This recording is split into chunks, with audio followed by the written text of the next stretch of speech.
Hello guys, ഇന്ന് ഞങ്ങളുടെ ജിമ്മിലെ നോമ്പ് തറയാണ്. അതിൻ്റെ വിശേഷങ്ങളിലേക്ക് പ്ലീസ് കം. ഇവിടെ എങ്ങനെ ഇരിക്കും? ഇവിടെ സ്ഥലമുണ്ടല്ലോ ഇഷ്ടംപോലെ. എങ്ങനെ ഇരിക്കും? ഇന്ന് ഞങ്ങളുടെ രണ്ട് സൈഡിൽ ഇരിക്കണം. ഇവിടെ നോമ്പ് തറയാണ്. നിങ്ങൾ നോക്കിക്കുന്നതിനാ? നോക്കി നിൽക്കല്ല, ഇരിക്കും. അഡ്ജസ്റ്റ് ചെയ്യും.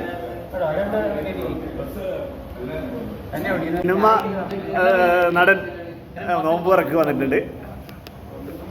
നോമ്പില്ലാത്ത ഒരാള് നോമ്പിനാ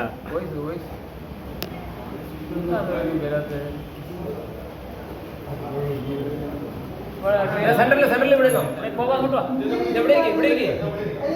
അല്ല ഇവിടെ അല്ല ഇവിടെ ഇരിക്കേണ്ടത്. ഇവിടെ ഇരിക്കേണ്ടത്.